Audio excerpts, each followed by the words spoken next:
Bienvenue au débat de la culture pop, l'émission qui revisite les séries, les événements. Et cette semaine, on revoit un événement et un documentaire à la fois, celui de Qui a tué les expos?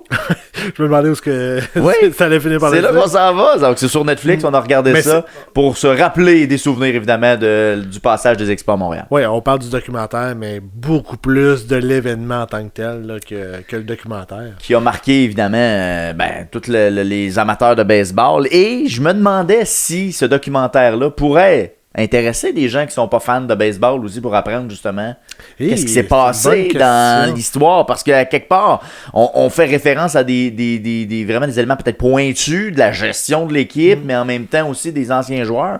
Je sais pas si le non-fan de baseball s'y reconnaît là-dedans et peut trouver un intérêt. On en a parlé un peu au début quand on disait que on n'était pas sûr genre si l'histoire était bien racontée en début de documentaire. Fait que c'est une bonne question. Ça serait peut-être une question avoir à un néophyte, parce que cette semaine, on a Julien Lavertu-Martel qui est avec nous sur le panel, donc qui parle avec nous. Il est un peu néophyte, puis il était perdu un peu dans l'histoire. Ouais, exact. Fait que, tu sais, je sais pas jusqu'à quel point. En tout cas, vous pourrez voir son point de vue, évidemment, pendant le podcast. Mais est-ce qu'on apprend des choses un peu à travers tout ça? Je pense qu'on se rafraîchit la mémoire beaucoup. Ça m'a démêlé beaucoup d'histoires de folklore. Là. De qui a fait quoi, puis qui ça pourrait être la faute à qui, parce qu'on vient qu'à essayer de faire quasiment une enquête un peu au travers, le documentaire. À savoir qui a tué les expos. Mais qui a vraiment tué les expos, donc à la saveur très Netflix. Est-ce qu'on a une réponse?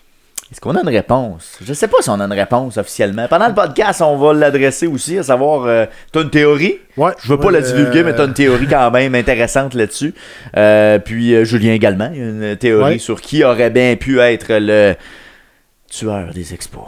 Mais une chose qui ne mourra jamais, c'est notre podcast. Non. Effectivement. On va en faire toujours. À la vie, c'est incroyable. Puis c'est disponible partout en plus, c'est ça qui est malade. C'est disponible en version visuelle sur YouTube, sinon en version podcast sur Apple Music, YouTube Music, Spotify et Balado Québec. Vous pouvez nous suivre également sur nos médias sociaux, soit Facebook, Instagram, X, Blue Sky et TikTok. Et l'émission est disponible également en version 28 minutes, disponible sur le site de la tvcbf.tv. Et pour terminer, les mercredis à 20h, on est là pour les podcasts hebdomadaires en direct sur Twitch, YouTube et Facebook. Donc on vous invite à se joindre à nous et on parle d'actualité très général, là, sport, film, série, musique, technologie, jeux vidéo, on part toutes sortes de sujets. Même jus. Cette semaine, on a parlé de jus. On a fait du jus. C'est incroyable. Donc, allez voir ça, allez vous abonner, suivez-nous. Cette semaine, je vous dis, écoutez le podcast jusqu'à la fin parce qu'on a une petite finale pas piquée des verres, je pense, cette semaine. Fait que restez vraiment jusqu'à la toute fin du podcast. C'est vraiment ultra intéressant. Et on se dirige dès maintenant pour aller voir qui a tué les expos. Vladimir!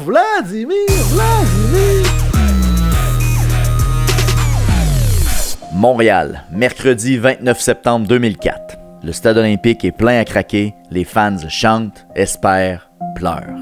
Ce soir-là, les expos jouent une dernière fois devant leurs partisans. Le documentaire Qui a tué les expos revient sur une tragédie sportive et identitaire. Les décisions controversées, les revers financiers, les intérêts politiques qui ont peu à peu scellé le destin de l'équipe. Incluant des entrevues avec Pedro Martinez, Vladimir Guerrero et Felipe Alou, ce documentaire explore non seulement ce que les expos ont perdu, mais ce que Montréal a laissé partir.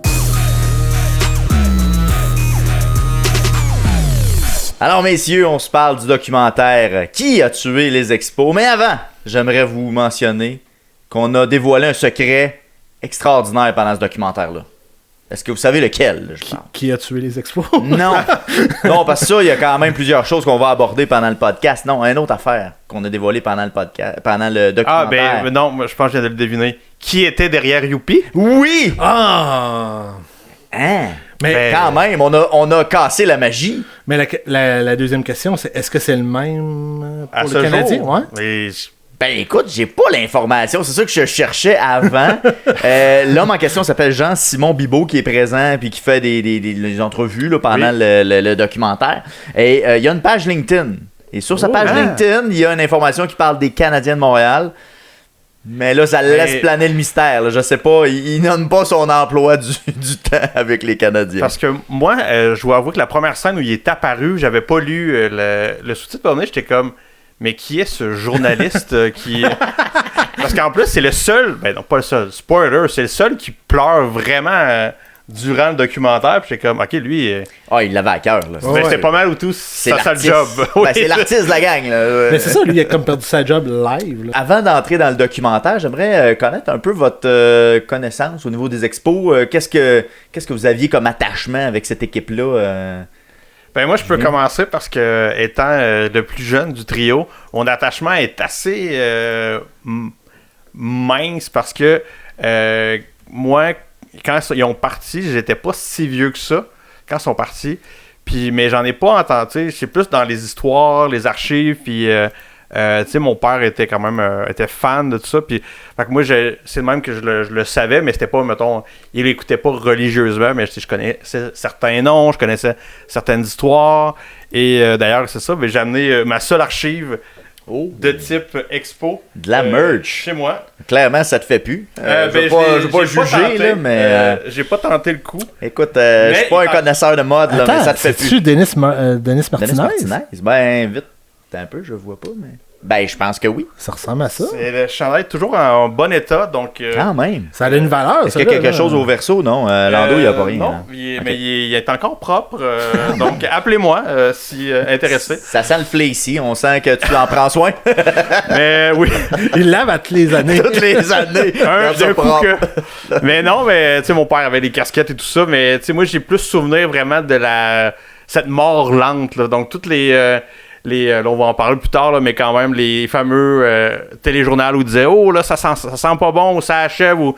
Tu sais, moi, j'ai plus souvenir des gags dans les bye-bye, les sketchs de comme il y a personne au stade, puis... Ouais. Je sais juste que Jeffrey Loria, faut pas l'aimer, mais j'en savais pas beaucoup plus que ça. Mais est-ce que tu as déjà été au Stade olympique pour aller voir un match? Je suis allé au Stade olympique, mais quand je suis allé, il était déjà parti depuis longtemps. Donc, c'était les Monster Trucks, mettons.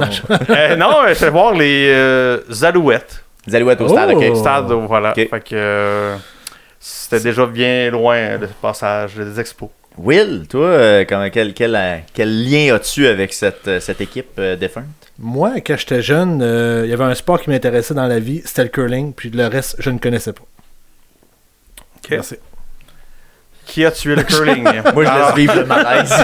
Je trouve ça bon. Non, pas vrai. Écoute, j'étais un grand fan des expos. Chez nous aussi, on était des grands fans des expos. La radio CKC 730 roulait en loop chez nous. Et donc, on passait de Paul Arcand à les infos. Qu'est-ce qu'il y avait? Le mythe, c'était quoi? Gilles Proulx. Gilles Proulx dans le...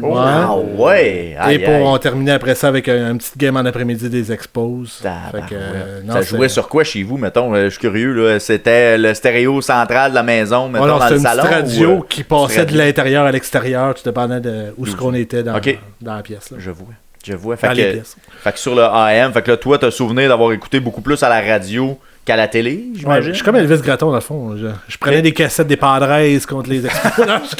Et un point commun de plus sur la liste entre Will et Elvis Gratton. On se rapporte à l'épisode 1 de la saison, là, on en parle. Mais sinon, est-ce que tu es allé au Stade olympique aller voir des matchs? Oui, je suis allé à quelques reprises, dont une fois qu'on avait fait un voyage organisé avec le parc du coin. Pas le parc La Joie? Oui! Non! Dans l'enceinte famille. Et puis, c'est ça, on est allé voir une game, puis écoute, c'était dans les derniers temps, là, c'était pas très joyeux à regarder, là, on était une vingtaine, puis c'était nous autres qui mettaient l'ambiance dans la place. Là. Et t'aboires sur un gros stade de 80 000 personnes. Puis le pire, c'est qu'il y avait des cartables qui donnaient à l'entrée, avec tous les joueurs sur le cartable. Hein? Puis là, c'est ça, on brandait ça, puis c'était vraiment fou. On avait pas ok, tu veux dire un genre de carton, là, pas? Parce que moi, dans ma tête, je vois un cartable avec des anneaux, là. Oui, pour mettre des cartes d'hockey ou peu importe. Ils donnaient ça au monde en rentrant? Oui, c'était c'était la promotion du jour, là. Genre, ouais. Viens chercher ton cartable. À la place d'avoir un bobblehead, c'était un cartable. Fait que toi, t'as récupéré ça pour tes cours de maths après, ou... Non, j'ai fait avec ça? Ça a commencé, ça a été des cartes de baseball. OK. Je n'avais très peu, fait qu'à un moment donné, ils ont... Ça a fait remplir. il a servi pour des cartes de hockey à un moment donné, là. Ça va. Fait que... Peut-être amener tes cartes de baseball. Ouais, t'es as-tu? Ben, il faudrait que je tourne j'y aille dans le fond là-bas pour les chercher. Tu demandes à ta mère qui vienne Ouais, ta mère devrait venir. J'ai carrément oublié. Mais t'as gardé certains items des expos, là. Ben, ce cartable-là, il est encore présent. J'ai quelques cartes, mais il n'y en a pas beaucoup des expos. C'était des cartes un peu aléatoires. Ouais, c'est ça. OK. Mais, une affaire que j'avais gardée, par contre, ça, il faudrait que je le retrouve. Moi, quand j'étais jeune, j'étais collectionneur de calendriers des matchs. Ah, les petits calendriers de poche, là. Oui, okay. J'en ai 4-5 des expos, j'en ai plusieurs du Canadien, j'avais même les Alouettes. J'en ai... Fait que t'as ça à quelque part aussi qui traîne, là. Je pense que c'est dans ce cartable-là des expos, d'ailleurs. Sûrement. Ce cartable-là, il y avait plein de fonctions.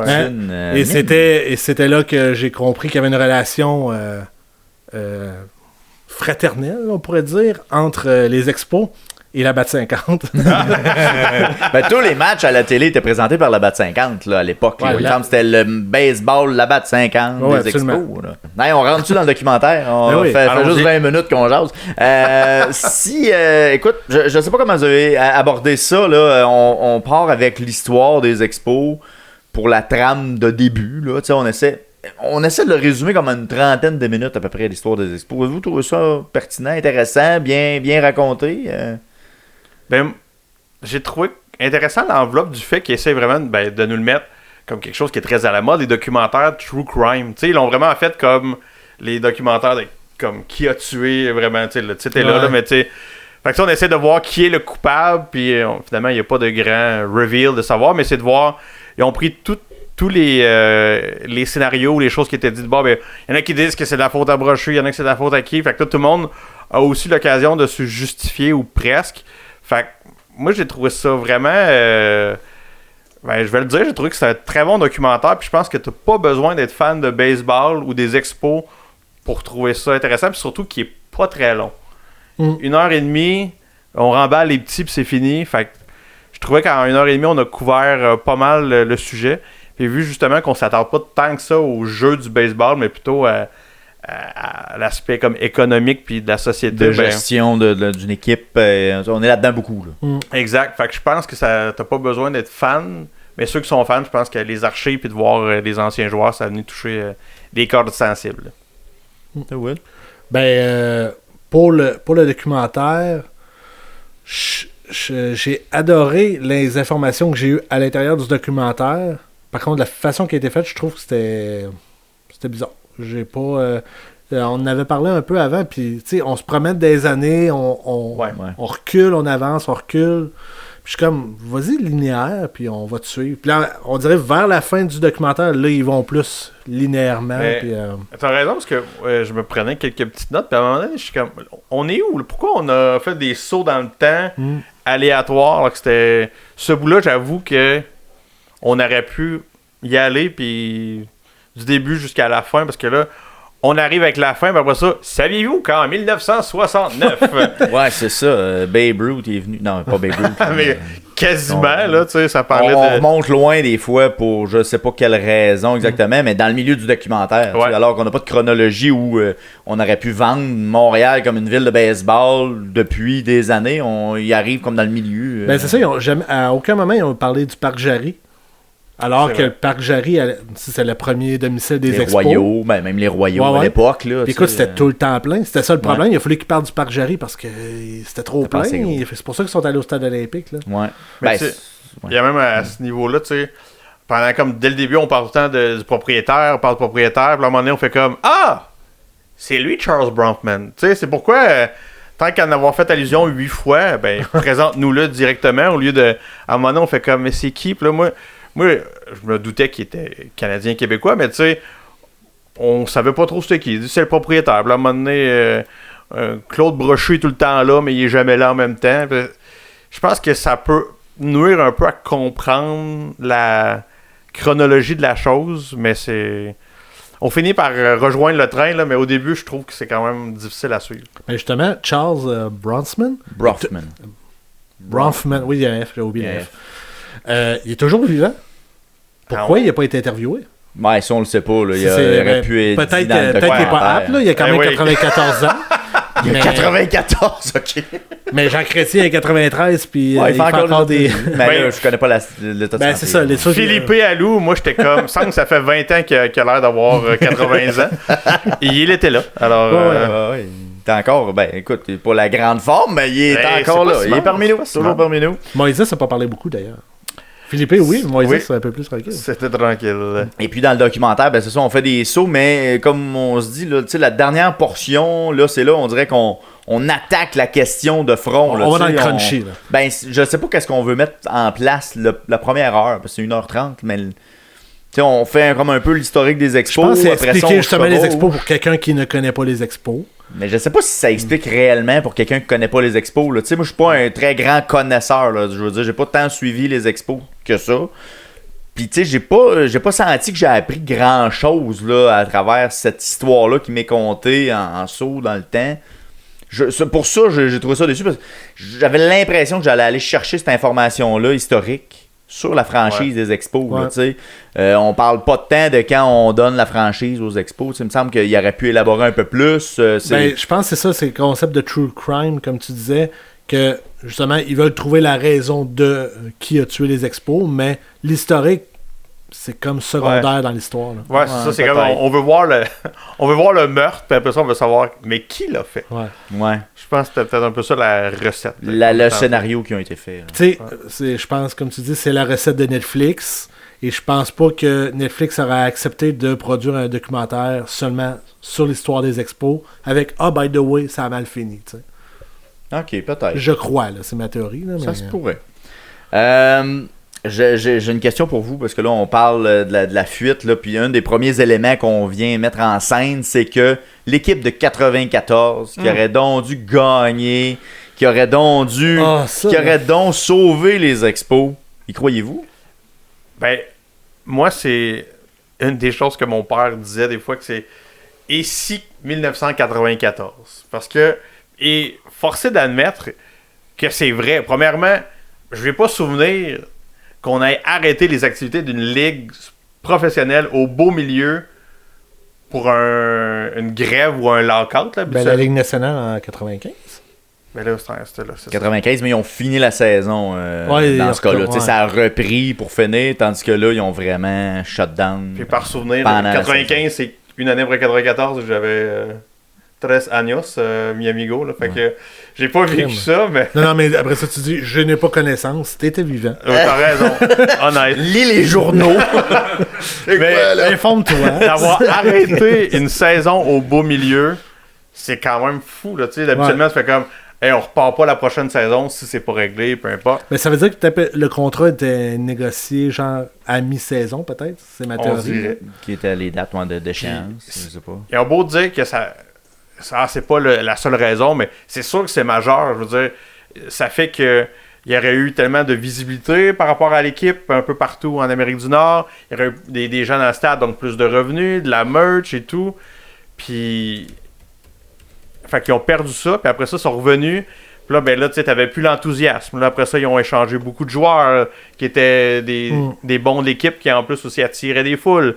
Fait que là, non seulement t'es arrêté sur un high, puis après ça, t'es reparti vraiment plus bas. Tu sais, on a parlé beaucoup du fait que ça... Tu sais, les gens boudaient un peu le baseball au retour, puis que t'étais très déçu un peu de comment ça avait été géré. Fait que t'as parti de peut-être le point qui aurait été le plus haut de ton histoire à recommencer quasiment à zéro.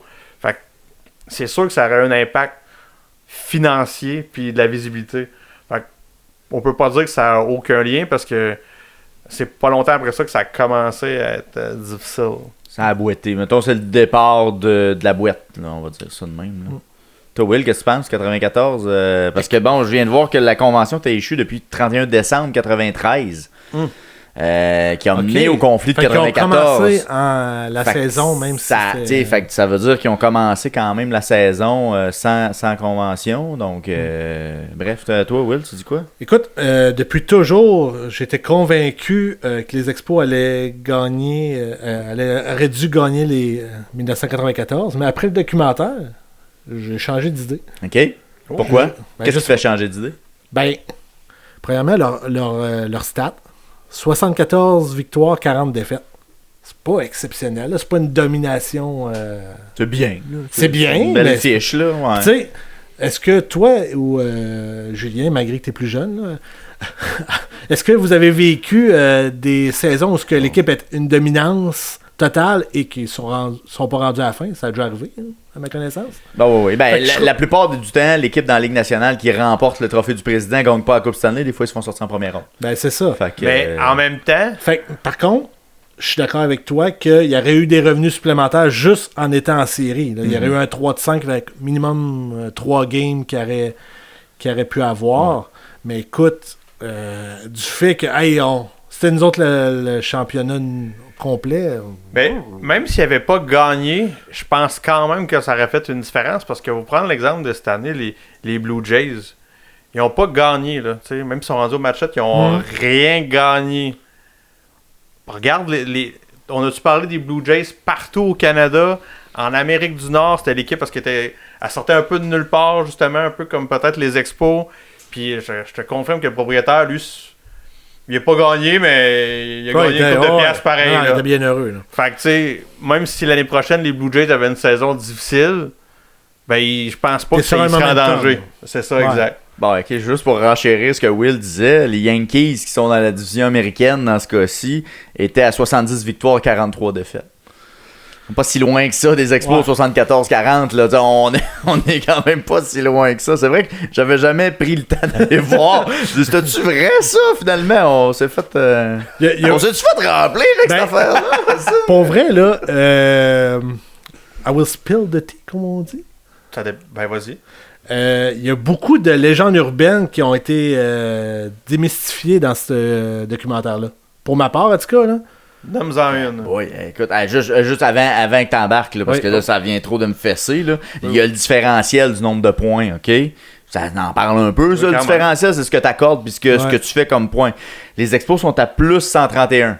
C'est très bon. Bon, oui. Très bon. T'as les White Sox de Chicago, plus 135.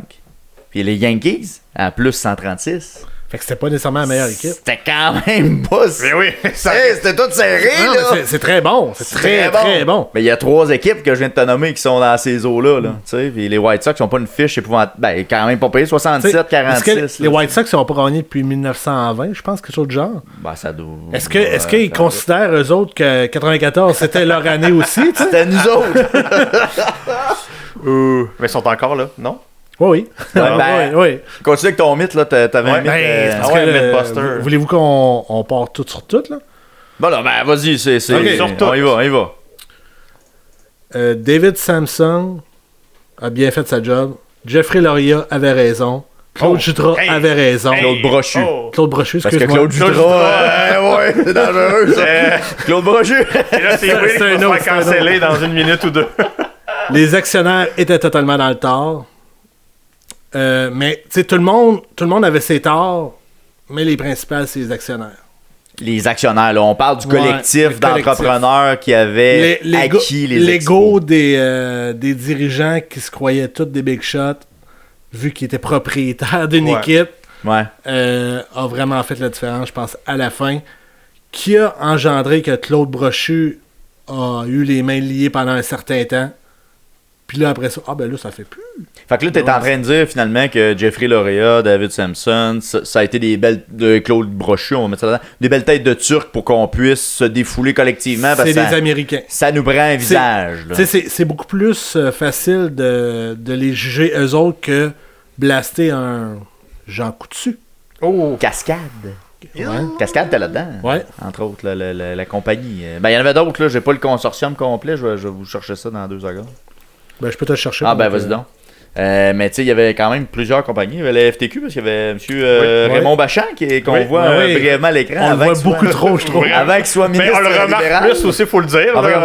Il le connaît, lui! Ouais. C'est ça. Puis on se dirige vers le dernier match. Le dernier match qui a eu lieu le 29 septembre 2004. Très abrupt. Hein. Écoute, je sais pas comment vous avez vécu ça, mais je me souvenais pas de la chronologie de ça, là, de l'annonce quasiment le jour même du dernier match. C'est littéralement le jour même. C'est pas mal. Ok, c'était-tu la veille? J'étais plus sûr que c'était la veille. À 10h le matin, ben c'est ça, Mark Griffin.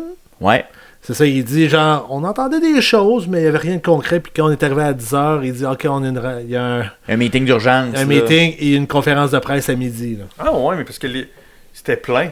Il a fallu ouais, c'est ça. Le monde a reviré et on dit, hey, ça n'a pas de bon sens. C'était plein. Il y avait 30 000 personnes. C'est probablement la plus grosse foule depuis des années. Tout le monde était en bas. Il y a personne. Ils n'ont pas ouvert les galeries en haut. Là, je ne penserais pas. Mais il y a quand même toute une couverture qui s'est faite à travers tout ça. Les médias se sont massés justement pour aller prendre les dernières images. J'avais oublié que Chantal Maccabé était représentante du reporter pour les expos. Ouais, c'est ça. Je ne sais pas si c'était pour les expos. Elle a été envoyée là juste... Parce que c'était le dernier match. Non, dans mes souvenirs, il me semble qu'elle le faisait. Elle couvrait le baseball aussi. Ouais. OK. Ah, ben ça, c'est un souvenir que j'ai pas, là, pareil. Après ça, elle s'est transigée vers le hockey, je présume. Elle a fait Sport 30 quand même un certain temps. Aussi, le genre de 5 à 7. Je pense qu'elle faisait les deux. Tu sais, Sport 30, il s'alternait ça, mais bref, écoute, on la sent très émotive à travers tout ça. Et pas la seule. Pas autant que Youpi, mais. Youpi pleure à chaudes larmes. Mais tout le monde pleure pour vrai dans les estrades. Là. Il y a beaucoup de scènes d'après-match. Comment vous avez vu ça? Comment vous avez vécu ça à travers j'essaie de me mettre un peu dans la situation. Je pense que les gens, ils allaient pas. Tu sais, quand le fait qu'ils allaient plus voir des matchs, c'était pas contre l'équipe. Je pense plus que c'était. Comment dire, le stade est plus beau, il n'y a plus d'investissement, l'équipe n'est pas compétitive, mais je pense qu'il y avait quand même beaucoup de gens qui auraient aimé que ça fonctionne dans de meilleures conditions. Parce que moi, une des affaires que j'ai aimé voir aussi, c'est que justement, moi, quand j'étais plus jeune, c'était juste les archives de quand ça allait pas bien. Puis, mais de revoir des bouts, le monde trip, c'est populaire, puis tout ça, puis veux pas, le baseball, c'est le sport, ou balle donnée, peu importe, c'est le sport le plus populaire l'été.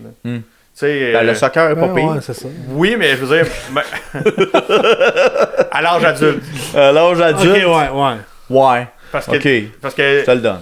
Il me semble ça. En tout cas, bref, c'est pas mal kiff-kiff dans ma tête à moi. Là. Ouais. Je veux dire, vous autres, jouez-vous au soccer l'été? Je joue pas au soccer, je suis jamais allé voir le soccer non plus. Non, j'ai la balle, moi. Voilà! C'est un sport qui est très. Pas beaucoup d'équipement, puis c'est le fun, puis c'est très festif, puis c'est familial. Fait que je pense qu'il y a des gens qui auraient aimé ça que ça fonctionne encore à la fin, mais qui étaient juste comme à quoi bon, tu sais. Fait qu'on a juste débranché les expos, mais c'était... Et, écoutez, pour terminer le podcast, messieurs, Will, au montage, j'aimerais ça que tu me rajoutes l'extrait qui va suivre. C'est Jacques Doucet, c'est les derniers mots de Jacques Doucet à la radio, avec Mark Griffin, et je pense que c'est le moment... Moi, c'est le moment où il m'a donné le frisson, je sais pas vous, 100%. Mais 100%. Pour terminer le podcast, Will, si tu me permets, voici Jacques Doucet. Et si jamais le hasard fait que nous nous croisions sur la rue, au centre d'achat, ou encore sur le bord d'un lac, lors d'une excursion de pêche, il me fera plaisir de vous serrer la main, car vous aurez été un fier amateur de baseball et un partisan des expos. Merci. Alors, merci beaucoup à Jacques Doucet et encore une fois, le compte final 1969-2004.